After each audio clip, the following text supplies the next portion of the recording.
Started? Okay. All right. Are you ready, Jill? I'm so ready. That's more for me, so I remember your name and don't introduce you as Dan or something. I've done weirder things. All right, here we go. Hey, everybody. Welcome to the Park People Podcast. My name's Rodney Auth. I'm the publisher of PRB Plus Magazine and the host of this wonderful podcast. We are here today with Jill Moore. She is the inclusive play specialist. Hi, Jill, from Landscape Structures. She wrote a wonderful article. It's a web exclusive for us on inclusive playgrounds, with the central tenet being why intentional design is really needed if you're gonna be in the inclusive play space. And of course, you should be in the inclusive play space anymore. But if you are, don't make it an afterthought. Make it intentional. So anyway, so that's what we're going to talk about today. The article will be live in May on the web. It'll be in your inbox. It'll be in your social feed. It'll be on your YouTube channel. It'll be on Spotify or wherever you get your podcasts. If you miss it, it's probably because you live under a rock. So come out from under the rock. Jill, how are you? Good. At least if they're under a rock, they're probably in a park. So we got that. Yeah, well, there you go. Yeah. You know what? Get outside, get healthy, stay away from the news. All good advice, right? Oh yeah. At this point, yes. But no, I'm wonderful. I'm excited to be here talking about things I love. Nice. So we know you're the inclusive play specialist, so you're an expert in the arena. The article itself is wonderful. Tell us, you talk about why intentional design is needed in exclusive play. Maybe start at the 30,000 foot view, and I think intentional design is self-explanatory, but why don't you start there and say, what do you consider to be intentional design? Like, what does that look like in the real world? Yeah, I mean, I think so. I'm a wheelchair user myself. I have a disability, and I mean, growing up, I went to a lot of places that were not intentionally designed, where inclusive play was the afterthought. Like, I mean, I know it's a 30,000 foot view, but to zoom in, I went to a really, really nice restaurant recently, and I asked them where their accessible entrance was, and they said, "Oh yeah, of course we have one. It's right over here." It was a window. They opened a window for me, and I literally roll into this restaurant to someone's table. Like I roll up and I'm like, great, like what we ordered today. What you guys order for me? Yeah, I was like, oh, that looks good. That looks good. Like, excuse me, don't mind me. And then that day, like, needed to use a restroom. So where's the restroom? They're like, we got an accessible restroom. I had to go past the dumpster. I had to go through the kitchen. I got to the restroom. It was their storage area. So it was one of those things where very much, I mean, disability and inclusion and intentional design was never there, right? That was an afterthought. And at the end of the day, I mean, that makes a really, really weird exclusive experience. Where if we're designing from that just overview, that broad view, we're thinking about truly everyone. I always give the parallel of our smartphones because there's something, I mean, they're thought of so many different needs and so many different abilities that at the end of the day, it doesn't look like a product for disability. It just looks like a really well-designed product that meets everybody's needs. So that's kind of that broad view of inclusion. I mean, it's not for just me. It's not for just people with disabilities. It's creating something that's going to allow everybody to be their best self. Right. It's funny because my daughter had cancer and has had a not she's not in a wheelchair, but she has leg issues. Like she's got one leg, basically. I like an issue. So we went. Yeah, it's a tough issue. So we've gone around and she was recovering. She's had a surgery, so she's got two legs now. But anyway, we don't need to get into that. But the bottom line is she was mobility challenged and she was on crutches. And we were in Europe and we were traveling, from the U.S. to Europe, and it was shocking. Like you don't, as an able-bodied person, you don't pay any attention, and not because you're a jerk, you don't, it's not thrown in your face until you're walking around with somebody and you're trying to navigate with them public spaces, and you see the challenges they face, and you're like, like this is ridiculous. This is ridiculous. It's not just you as an able-bodied person. I think that's something to cover as well. Again, like you said, one, you're not a jerk for not noticing because you're living your life. You're doing everything you know. But I was talking with a mom who has a daughter who has no depth perception, right? And so going places where color contrast isn't very good, or if there's stairs and that you can't see the elevation change between the stairs, all of a sudden the space her daughter really can't thrive. And I have a disability, but that's not my disability. So one of those things you never think about. And so I think that's one of those importances, is that a word? I've had too much coffee today. I'm coming at you in like cursive. That's one of the reasons that we'll count it as a word. Thank you. That it's so critical to elevate the voices of disability, right? Because even though like I have a disability, I don't know it all. And your daughter, even when she was one leg, two leg, wherever she was at in the leg journey, she didn't know it all. You as a parent didn't know it all. I mean, we figure it out and we learn. The best thing we can do is have these conversations to keep sharing it. So if we come at it from the standpoint that, and I'm being a little bit, this is still 30,000 foot view, and I'm not trying to be sensitive, but if we come at it from the view that most people who are designing these spaces are not most likely intentionally designing them only for able-bodied people, that there's an education gap, there's a whatever.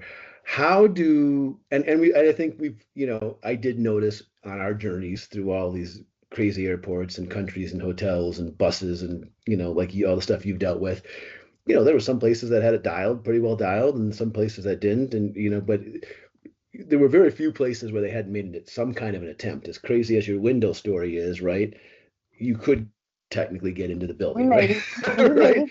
Right? Pretty, but we made it. Yeah, right. So like and if we look at that and say, okay, if people are generally speaking probably trying to do a good job, but they don't know like the broad range of things that they have to design for, who's got that knowledge? How do you pick a partner that can help you, right? Like make the choices for, I mean, we could talk about hearing. Depth perception is a great thing, right? Nobody knows that you have depth. I mean, that's I wouldn't even think about that, but it's probably a huge challenge, right?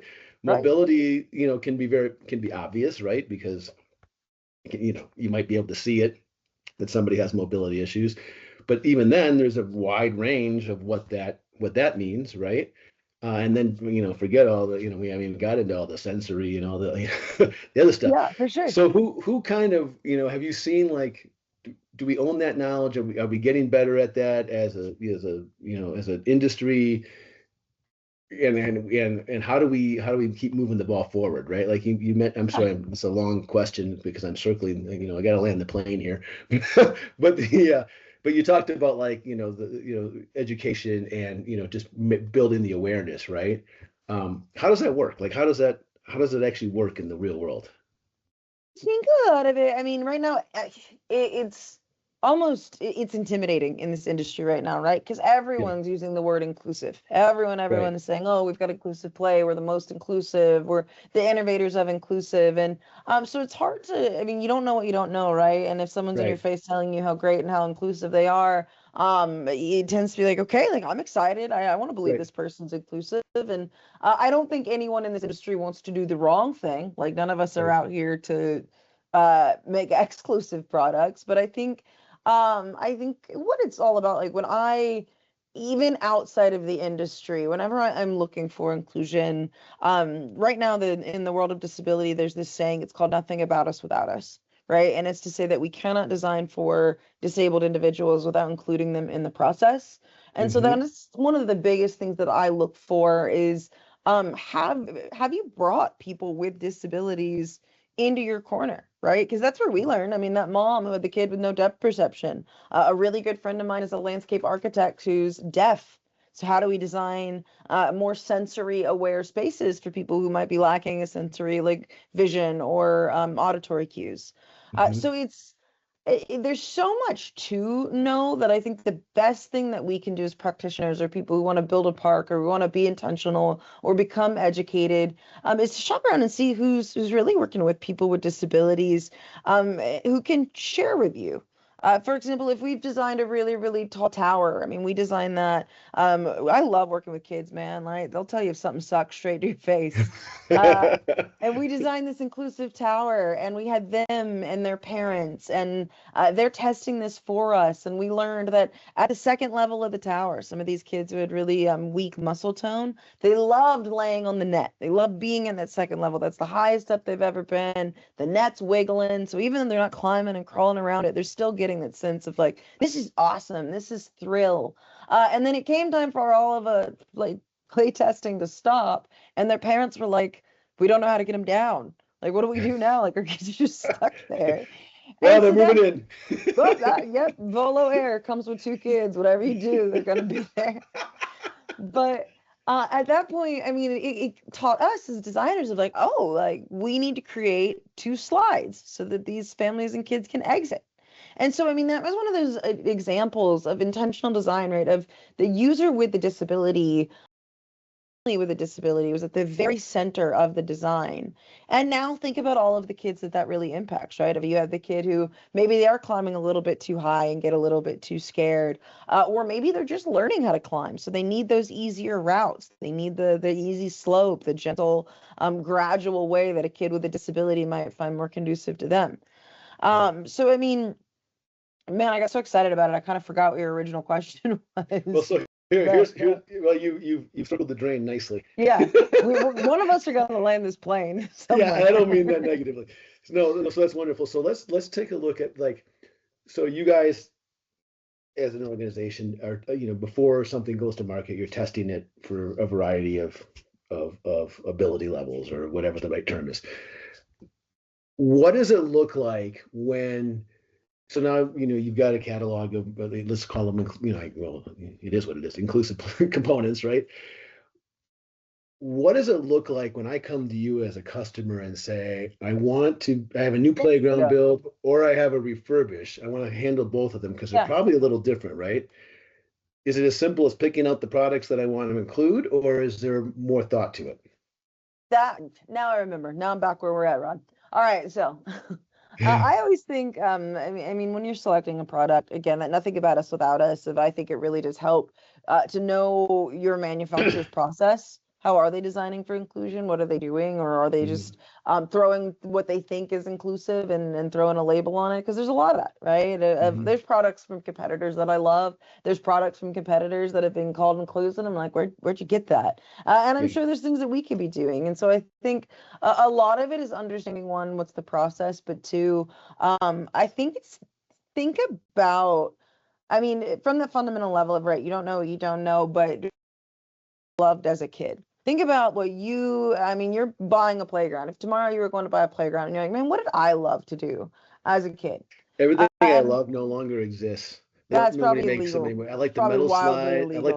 I like the 10,000 foot tall metal slide that burns your butt when you go down in the summer. Oh yeah, I saw a meme once that was like, man, you knew a playground was good if there was a rumor that someone had died there. Something like that. So the equipment has changed. It has changed, and I like to think quite for the better. But I mean, some of those experiences, right? Thinking about when you went to the playground, being independent.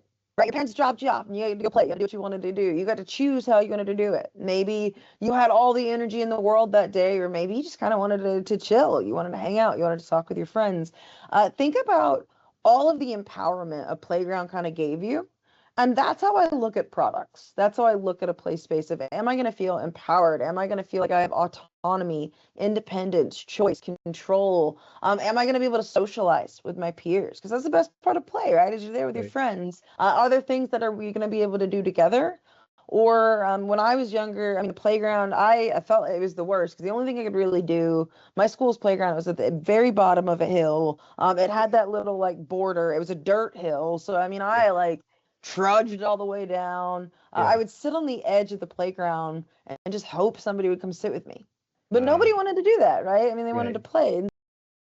I think the thing to fall back on, even when there's so much information and every manufacturer, everyone's talking about inclusion and we're all talking about the best practices. One, I mean, educate yourself, right? Go to some CEUs, go to these seminars, read into the literature. I mean, actually look into the topic. Don't just, a lot of the times we see people say, give me an inclusive design, and they'll take it out of a catalog and they'll slap it into their park, and it doesn't work. Yeah. Because it's not an inclusive design for them, for their park. It's just a design. So besides just getting a little bit educated, I mean, I would say think about what's the best parts of play and what do you want to make sure people still get. So when you probably deal with a variety of park designers and landscape architects and maybe groups of parents who are just excited about a community build and the broad spectrum, right? When folks come to you, like, how does that conversation go when they say, hey, I want to have an exclusive kick them out. That too, when I want to have an inclusive design, right? what questions do you guys ask so that you can make sure that it's designed for their particular use case? Yeah. It tends to be a lot of, okay, well, one, obviously, it's what's the budget? Where is this going? Yeah. Who are you designing for? There's a really, really good example of this in Anchorage, Alaska. Anchorage, Alaska in 2006 started an initiative that wanted to become more of an inclusive park system. But obviously, we don't have the money to build the mecca of inclusion for every single park. So Right. they strategically built their park system, right? Like some of their parks answer for sensory needs. Some of their parks are more focused on physical access. Some of their parks have fencing. Some of their parks have more accessible parking lots, but it's spread out. And so that Right. whatever these families need, there's a park in the system that's going to meet it. And they did this for forever over time until they had the space, the money, the budget to build that big, giant destination inclusive space. Okay. So when people So come they to creeped us, up on it a little bit. Is that what you're yeah, saying? Like started yeah. by doing what they could with the budget they had at different park systems. Maybe there was some that were still only didn't have any inclusivity at all because they were outside of this, whatever. But some were, like you were saying, sensory. Some were specific things. But then, if I understood what you said at the end, they built a big space Yeah, I'd say that they're had super, it all. super strategic. They're super Okay, strategic. They created a way to interesting. score it. They would score it based on what's the access and the environment like, what's the cognitive play, physical play, sensory play, and social. And then they Okay, created that score. They created a website so people would know, okay, what do these playgrounds have to meet my family's needs? And so over time, I mean, they stretched this out, right? And they answered for a lot of different things over time until they were able to build that destination space. And so when people come to us, I mean, one of our first questions is, and the first thing that should be in anybody's mind is, who is this for? Right? If I'm designing a park that I want to make it the mecca of inclusion, that's when we start saying, okay, cool. Like, do you have the space? Do you have the budget? That's when we start talking about, here's all the things you need. You need physical play, cognitive, sensory, and social. We need sensory diversity. We need fencing. We need the right kind of surfacing. But more often than not, I mean, because we don't always get those mega million budgets and space, right? We have to have the conversation of, okay, what do you have? What do you want to include? What's different about this park? Who are you trying to serve? So those are a lot of those questions that help us, because maybe we get the answer of like, okay, well, we don't have a playground with any ramps in our park system. And we're like, all right, cool. Let's look at this playground. Let's make it a little bit more focused on physical access. And that way, I mean, we've got that answered for. And then maybe the next playground a little bit more on having fencing and sensory opportunities and things like that. So it's very much a living and breathing thing. I mean, there's no correct answer for right. what is an inclusive playground. I mean, it's different for every park. It's different for every community. And I think that's kind of the beauty of it. Because ADA, if you look at, I know I'm ranting, sorry, but it's a No, passion you point. rant away. If you look at I mean, ADA I'm on a asleep over here, playground, but rant away. No. well, I'm gonna keep going then. So you do your thing, sleep well. But if you look at an ADA compliant on the playground, like strictly on the playground for ADA, it's a bare minimum approach, right? It's a checklist approach to access. So Yeah. we never want to put inclusion as a checklist, because the moment you do is the moment you're going to get the bare minimum from people. So the question that comes out of this for me is we've kind of talked about, the new build a little bit with the mega thing. And I'm assuming that a lot of if we're using Anchorage as the example, a lot of their first tier plan was probably refurbishing existing playgrounds and adding inclusive elements, right? So is that, maybe I'm correct, maybe I'm wrong, but how does that look if you have an existing space, you've got a little budget, you want to tick off, you want to, you don't have a sensory space, you don't have whatever, right? You don't have, maybe you have any of it and you're going to take that approach. How hard is it is it as simple as adding the correct element to the existing space, or is it harder than that Candy. I can't speak to what Anchorage has done specifically in terms of their retrofits and phasing and stuff like that, but it can be pretty simplistic to really? go in Okay. and add something. I mean, retrofit playgrounds, we see them all the time. I mean, there's a playground I went to in somewhere in Canada. I want to say in Kelowna area, or Kamloops. And they had built this playground. The playground had been in the ground for a bajillion years. I mean, this Yeah. thing was like older than dirt, but they refurbished it. They gave it Okay. new color. They added new surfacing. They took some of the space and added we go around, so a wheelchair accessible merry-go accessible, the WeGo Swing. And so they took this playground that was really, really old, and they, I mean, gave it new coat of paint, added a lot of new inclusive equipment, and you would go to it, and I'll email it to you, but you would go to this playground and you would think it was built yesterday. It was brand new. Really? So the retrofits and phasing are a really great way to do it. It can be as simple as taking a piece of equipment out, putting something new in. If you have the space for it, adding that piece as an add-on. But it's a really good way to approach creating inclusion, even if your park, even if you don't have the new park space to do it, there's still ways to make a playground more inclusive. And you don't necessarily advocate like you say, if you have the space, you can put it in. So people don't have to get stuck on the thought necessarily that they either have to radically transform the existing thing. Like it's maybe it works. I don't know if this is the right word, to have the existing thing, which is maybe able-bodied only, right? And then to add elements around. How does that foster, like, is there any foster of interactive play then, because the elements are near but not the same, not together, or is that not an issue?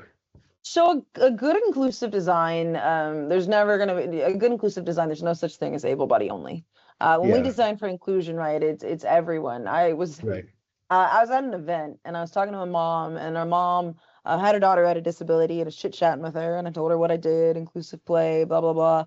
And she looked at the inclusive playground we were next to and her daughter with a disability, and she goes, ugh. Whenever I go to the playground and those typicals are there, I tell the typicals that they got to leave. That this playground isn't for the typicals. This is for my daughter, and the typicals got to go. And I said, first off, that's my new favorite slur. I'm going to use it every single day. Right? Second off, I mean, how isolating does that feel for your child, right? To be the reason everyone else feels like they got to go. So I'm a really big fan of even if we are adding inclusive equipment, it's never meant to look like it's for somebody with a disability. Like you're not going to look at it and think, oh, that's where the wheelchair kids go.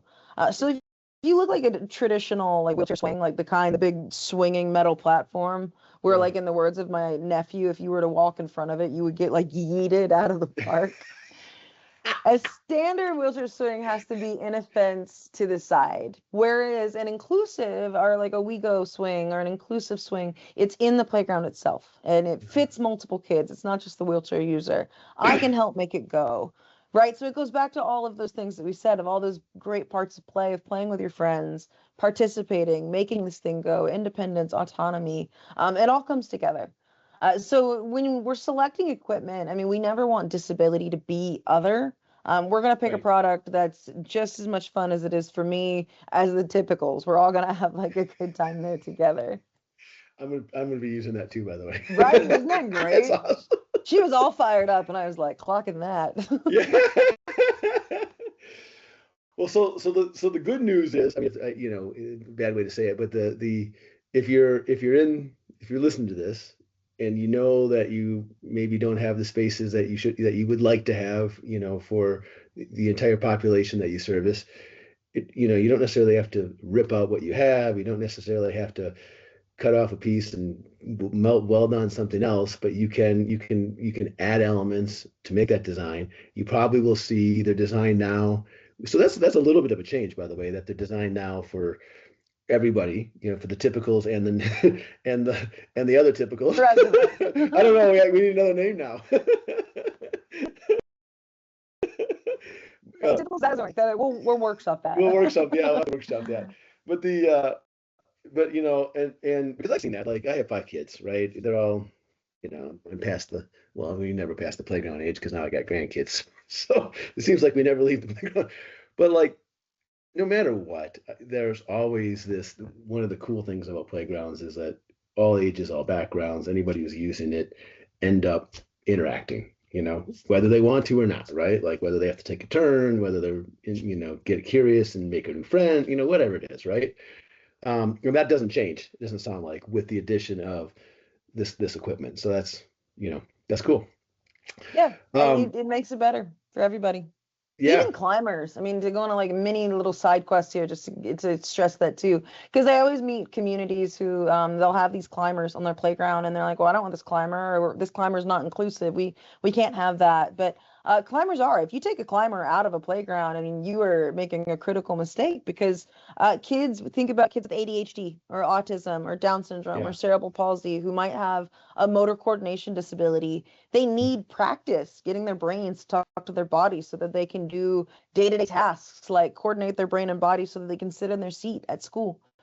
So even, I mean, there's no such thing as able-bodied equipment and disability equipment. Like it's meeting everybody where they're at. It's developing all sorts of skills for all sorts of needs. Right. So let's talk about funding and opportunities, if you know of any, like, obvious, 9 times out of 10, 100 times out of 200, 100 times out of 100, all the time. That's the issue, right? Like, everybody wants to do it. Nobody has the funds, necessarily has the funds for it. Is there any creative funding, ideas that you run into that people use, to do this? Any thoughts? Yeah. I've seen it done a lot of different ways. I mean, there's a lot of different ways to approach it. There's a lot of grant guides out there. A lot of that's a good place to start, is kind of just looking with your manufacturer of what grants are available, and being very, very aware of some of these grants and what the constraints are within them, because we've seen a lot of goofy things that I can't get into right now. But I would say otherwise, funding people opportunities. Win a grant and don't realize the rules, and they're like, well, this isn't what I wanted. Yeah, there's a lot of that. So being really careful with that. But the Land Water Conservation Fund, that hit in 2020, that opened up a ton of money for public space projects. I've heard people, I mean, it's an intensive grant, but people have gotten some really, really, really good funding for projects based on that. And it's all about creating outdoor spaces and not just the playground. I mean, that one looks at really creating a park as a whole, developing water areas, boardwalks, things like that, and the playground can be a part of it. So that's a good one. Partnering with Rotary clubs or Lions clubs or Kiwanis, because a lot of these entities, they're gathering, but they don't have like a physical place or a physical thing that they're like building or trying to do. So they're looking for things to partner that are going to improve the community. There is one story that like rocks my socks off. So there's a school in Minnesota. They're called Glen Lake. If you want to just cry for a while, look up CBS News, Glen Lake Elementary. It was a singular 5th grade class that looked at their playground and they said, this playground isn't inclusive. Like, we have a lot of kids with disabilities at our school that can't play. Mm-hmm. One 5th grade class raised over $1.2 million. Holy cow. Isn't that wild? I mean, they started with bake sales and like spare change, and then their passion. I mean, they were cold calling businesses. I asked them, I was like, was some fundraising difficult? And one kid said, I didn't care for it, but Lisa was a cold calling machine. So the point of that being, because not all of us have this like 5th grade class in our pocket that are going to just raise $1 million. Right. That are going to rule the world in 10 years. Right. Like, pull in the people who are passionate, I think, is one of the best things of the people who need it and who are going to be able to advocate for it, because they're going to be able to be the ones to sell you, right? To say, this is my kid. This is what's so awesome about them. This is why we need this.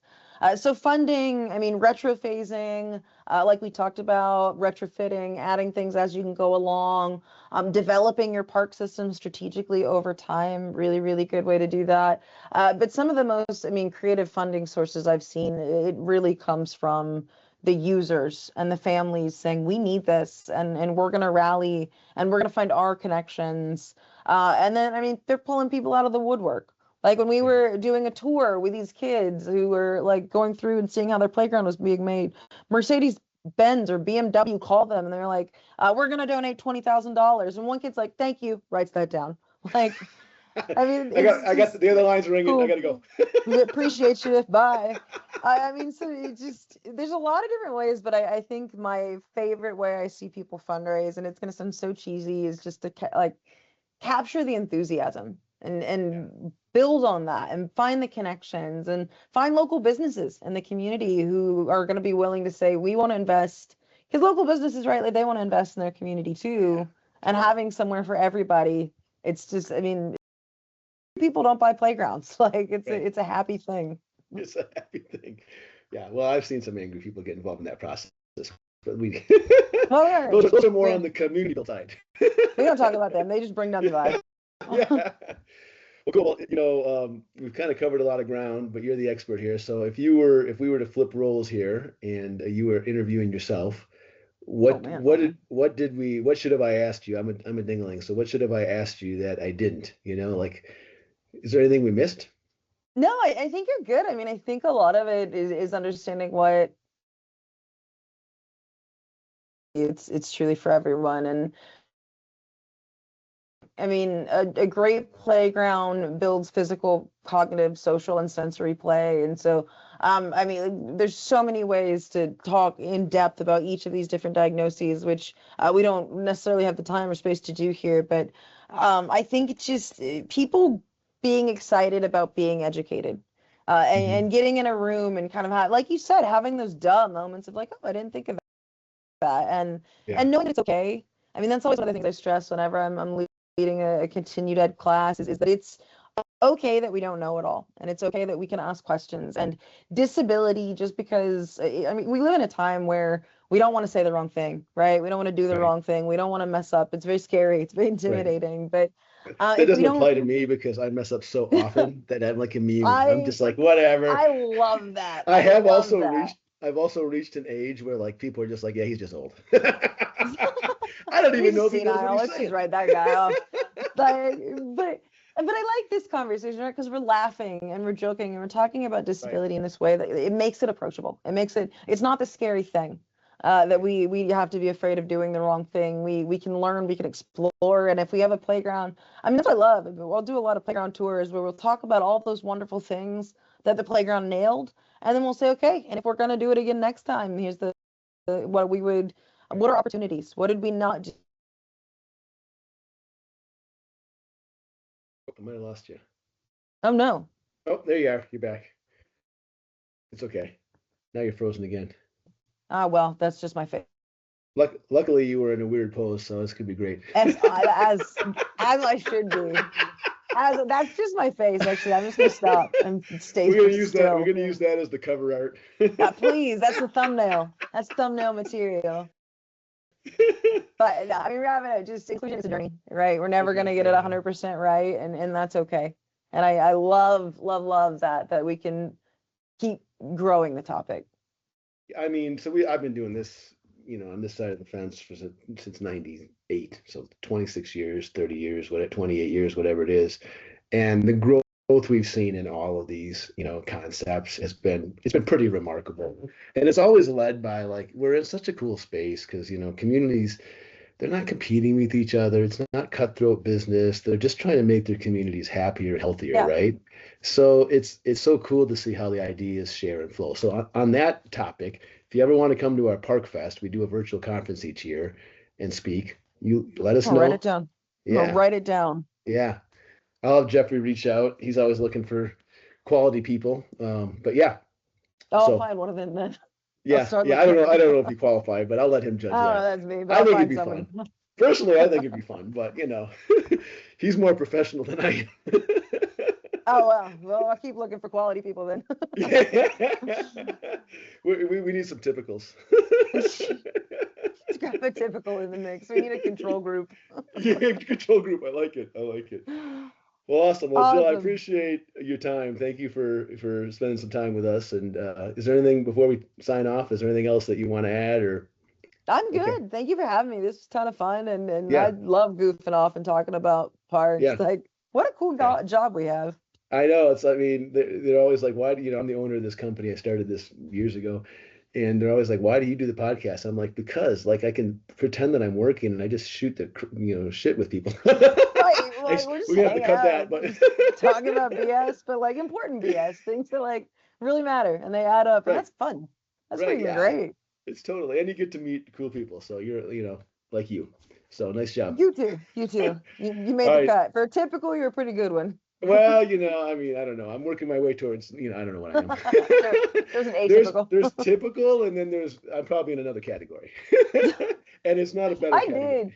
I did get like absolutely, like teenage girls can like destroy your confidence in just such a precise and devastating way. Brutal, I was talking to one, I mean, it was another girl with a disability and just she's an advocate in the accessibility space. And I use the term special needs. And she literally like, it goes like, ew. Like, why are your needs special? And I was like, dang, like you got me. Like, I don't know why they're special. Like, my bad. I take it back. But like, I love that, right? Because like in her I've world, got it's like four it's daughters, and my wife is always like, "How do they get away talking to you the way they do?" I'm like, "I'm just tired, Carol. I'm just tired. I can't. it's just like I just, I can't I'm take it Teflon now. anymore. Whatever they say, just bing, bing, bing, bing. I don't I care." just have been beaten down.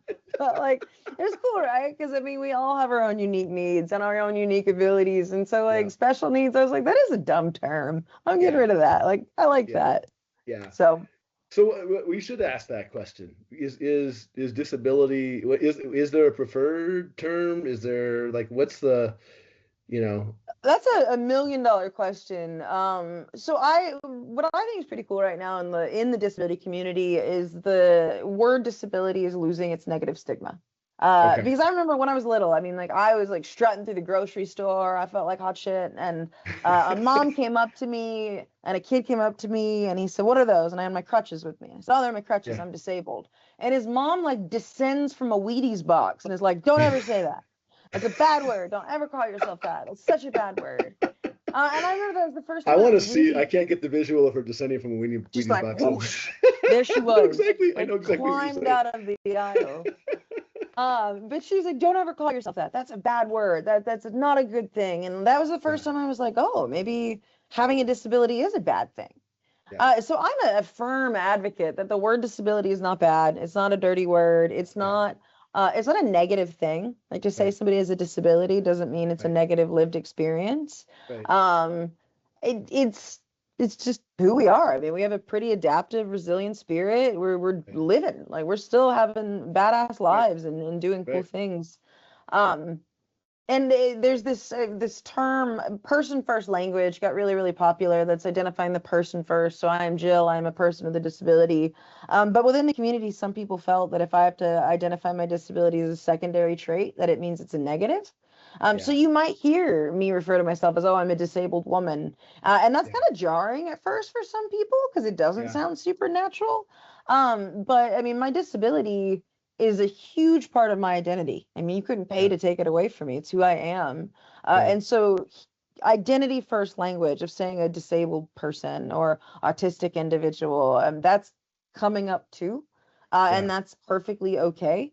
I Right. always tell people like if you're trying to figure it out, go with person first. But I've started to notice more and more people in the disability community. Um, Why does it have to be announced anyway? I mean, so I'm dumb. I admit that on this topic, but if I was to meet you in the grocery store and I didn't know you, right? Maybe you're in a wheelchair, maybe you're in crutches. I mean, I'm gonna have a lot of visual cues as to what's going on. You know, would you still introduce yourself as Jill? I'm a disabled. I have a disability, or like, I don't think about it, not really. I mean, it's one of those things that it's so, I mean, inherent to me. And you're exactly right. It doesn't have to have this huge spotlight of attention brought to it. It's right, just I'm another person. I'm chilling. I'm doing my own thing. right, And it's better when that spotlight doesn't come up. But I mean, more often than not, it does. Like really? I, It's oh just the God, nature of the beast. Yeah, kinda, and it depends where you are and who you're with. I mean, sometimes I can go through my day to day and no one mention it, and then there's sometimes like I was parked at Target, and when I drive, you can't see my wheelchair. I put it in the passengers behind the passenger seat, and I mhm. didn't immediately get out of my car. I was in the accessible space, I was talking to my mom, and this little old lady like locks eyes with me, and she mad, and I was like, "Mom, I gotta go. Like, I think I'm about to get in a fight." So I hang up. And this woman comes and like bangs You on had the her spot. window. I know. I was like, "Oh gosh," and like she bangs on the window and she goes, "You gotta go. This space is for them handicaps." And I've been waiting for this, right? I was so Yeah. excited, and so I grabbed my wheelchair and I was like, "It's a good thing I am one." So like power to her. The spirit was there. The execution was poor. So sometimes it does come up just because people don't know or they're curious or Yeah. curiosity is super natural. Like back when I was in college and in the dating game, like if I was on Tinder, that was always the weirdest conversation of like, do Yeah. you tell people you're in a wheelchair? Do you not? Are they Right. gonna judge you? Are they okay with it? Right. So I let it cruise until I get somebody who asks a ridiculous question and then I'll give them a ridiculous answer. Yeah.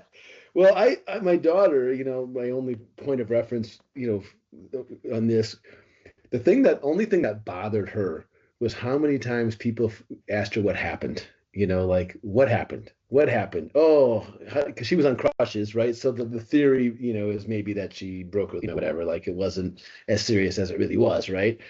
And so, and if she's wearing shorts, she's had a huge scar. So she would just tell people, man, I got bit by a shark. Amazing, right? And just keep moving, right? Because it was clever enough that people were like not sure, she's probably joking, maybe she's not joking. How do I follow up with that? I'm just gonna get out of here, right? Like it would just it kind of shut it down, right? Yeah. Does that happen? I mean, do you get a Oh lot yeah, of for sure. really? For sure. I Yeah. mean, and people feel it's getting better, I think, but people feel weirdly entitled to that Yeah. information. They Right. feel weirdly like, oh, well, you're in a wheelchair and I can see it, so obviously you owe me the answer of why you're in a wheelchair. Right. And I mean, it depends on the Which is weird, context. right? I mean, pregnant It's women kind so of go through the same thing, weird. right? People touching their bellies. My wife is Yeah, always like, what do you? it's She's always doing so the Heisman through the weird. grocery store. Yeah, right. Like you're just like crossing people out. It's so weird, and people do feel really, really entitled. I had a guy once ask me, like, no preamble. He said, "What happened to you?" And I looked at him, and the only thing I could think to say was, "I got this back in Nam," and he believed me. So like, it's this goofy thing where, in some cases, I mean, it makes sense to when I'm teaching my classes. Like sometimes I'll explain it. It's only if I think about it. It's only if Right. I'm like, oh, people are probably like wondering what happened, and Right. maybe I'll tell them, maybe I won't. But it is a really goofy thing of how entitled people do feel to that Yeah, because my, information. my daughter was always like, it's none of your business. Like, if I have a Right, relationship with you, that's a completely different scenario, right? Like, right, totally, because you right? Like, also but you never probably already know. know. Yeah, and you never know where people are at with their disability, right? Like Right. I know a guy who I mean he was an all-star athlete and he was just about like he just made his like freshman debut in college. He was set to go pro and then he got a disability. And Yeah. so his disability it was really, really hard for him. It took Yeah. him a really, really long time uh to accept that this is his new normal and to get involved in Paralympic sport. And so those moments where people are asking you like what happened, what happened? Like that, I mean, it goes from a point of annoying to a point of hurt. And Right. it creates more of that bitterness and more of that embarrassment and my disability is bad and negative. So I it just more often than not, I just people just keep your mouth shut. Like Right. if it comes up, and typically if somebody is nice and we have a conversation, like I have no problem telling them. But Right. the out of the gate, like, what's your deal? Is it's Yeah. weird. It's so Yeah, weird. it's like I'm talking to my daughter right now because she had all the same. She didn't really have a problem telling people, but and she was like, it's worse like if it happened once a day and they were kind of nice about it, no big deal. But if they happen to be the fifth person that day, I mean, I'm ready to just like take a baseball bat to their head, Like hit the crutch. It's like Yeah. where? Like we're just done with that. It's the same too with people asking like, "Can I help you? Can I help you? Can I help you?" Which is it's lovely. I mean, all the time, right? Like because She's I'm in a same thing, wheelchair, you yeah. get people who want to open the door for you or they want to help you. Or I watched a woman, she saw me and she sprinted across the Hobby Lobby parking lot to open the door, but it was an automatic door and she just like clocked it. It's these people who they have this spirit, they want to help. And like you said, like the first time, can I help you? When I'm doing something basic, no, I'm good. Second time, can I help you? No, I'm good. But Yeah, by the eighth time, can I help yeah, you? You're starting to get frustrated. And then I come yeah, across as being the jerk because people are yeah. like, well, why don't they want my help? Right, But it's right. There's no because context for them. all day, every day, it's Yeah, what you're getting of people trying to not intervene. Their spirits right and they want to do the right thing. But like I'm just out here living, yeah. doing my So as a best to PSA not for hit anybody, people with a for, crutch. for any typicals listening to this, we'll do a little Yes. PSA, right? And tell me if you agree with this, but my daughter, Hallie, she was just like, hey, I just want to be treated like the crutches don't exist. Just say hi, like you would anybody else, right? Like, if I need your help, I'm going to ask for your help. I have no qualms about that, but just like, I don't need you, like you're saying, I don't need you to open the door. I don't need you to carry my, whatever, right? Her preference for being treated is literally just if you see her, just say hi, or We're how just you doing? chilling. Like, Yeah. is that the way you feel about it too? Then Yeah, I would absolutely agree with that. And I mean, I think treating it like treat me as a normal person. You nailed it. If I need help, I'm going to ask for it. Never just right, assume. I always really do firmly believe in that. And then, I mean, my favorite is when you get past that, and like some of my best friends make the best wheelchair jokes I've ever heard. Right. Like somebody once told me, like you always get the don't drink and drive or don't go speeding in that thing. Yeah. But I was leaving a room once, and my friend said, "Good luck at the limbo competition," and I about died. It's the funniest thing I've ever heard. So I mean, it's one of those of like, until you know me, treat it as like I'm just another person in the store trying to buy my Wheaties without a mom popping out of nowhere. Popping out of the box. My daughter's sorority called her the captain because they said she had a peg leg. So they had like a sticker made with her, and it was like that's Captain fantastic. I'm gonna use that for every amputee I've ever met. The first time my wife heard we went down there and heard him calling her the captain, she's like, "What are they talking about?" She's like, "Well, because I have one leg, a peg leg, like Captain Hook or whatever." And she's like, "That's kind of mean." Good. She's like, "I love it." I think it's fantastic. I'm always, if it's a wheelchair joke I've never heard before, I'm like, that's a good one. Right, yeah. But the ones you've heard a million times, you're like, come on, man. Yeah, you get a lot of people, you're like, okay, original recipe, like new material. Yeah, right. Oh, well, I'll let you go. I held you too long. I apologize. No, you're good. That was fun. That was awesome. Yeah.